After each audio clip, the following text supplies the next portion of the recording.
Are you Ariana Evans? Yes, ma'am.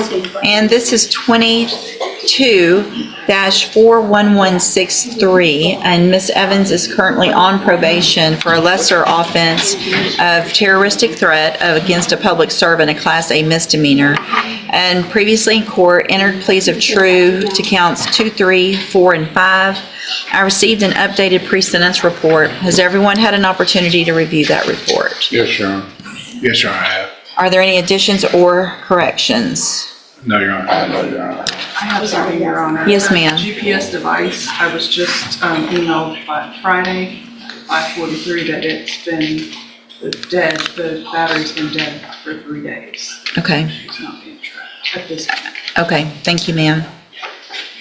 Mr. Kimler?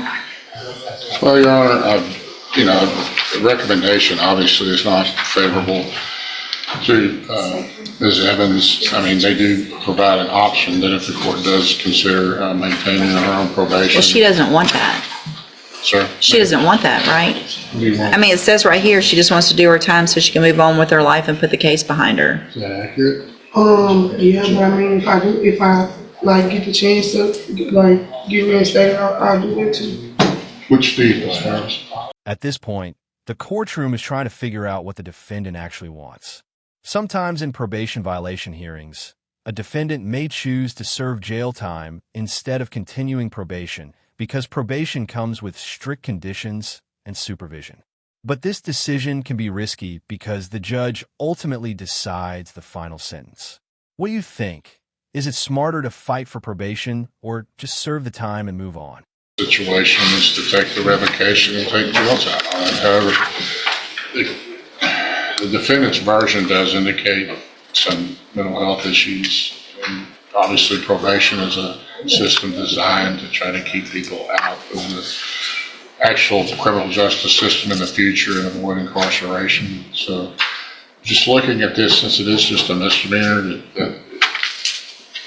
I would suggest, just in her interest and perhaps in the interest of the community, that she be continued, follow the maybe the recommendation you adjudicate with 30 days up front, or no upfront time, but the mental health component be addressed with Ms. Evans to see if she can make progress with her so-called incorrigible attitude, which Here the conversation shifts towards something courts often consider during sentencing: mental health.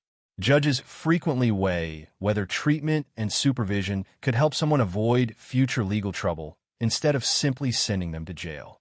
But if a defendant repeatedly violates probation rules, the court may start to lose confidence that rehabilitation programs will work. Do you think the court should give another chance or draw the things that line? should be dealt with. Judge, I think in court, one defiant means she doesn't want to do probation, doesn't like people telling her what she can and can't do. I'd ask that we revoke her.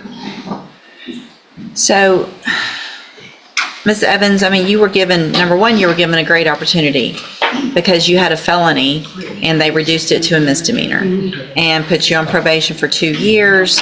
It looks like they gave you all types of help through JCDI, and you failed to complete your groups, didn't obtain a sponsor, you were testing positive, you were ordered to the Franklin North so that you could get some more intense help. You did okay in that, and then you got out and started struggling again.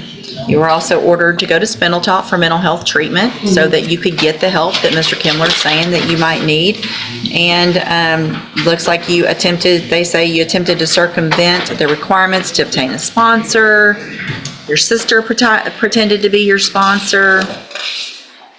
You were placed on zero tolerance in JCDI. You tested positive for alcohol. You left the state without permission. I mean,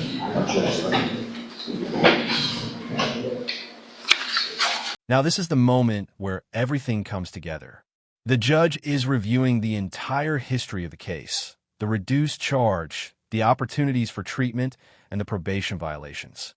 When someone repeatedly fails to follow probation conditions, judges often decide that incarceration is the only remaining option. Do you think the 180-day jail sentence was fair, or should the court have tried another alternative?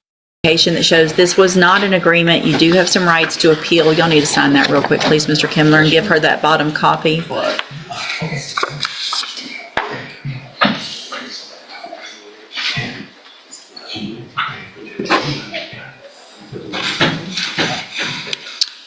And he'll give you that copy of that, and then you can go with the bailiff. Thank you, Your Honor. Thank you, ma'am. Can I get my phone and my system? Talk to the bailiff, just talk to the bailiff. I need to. Yeah,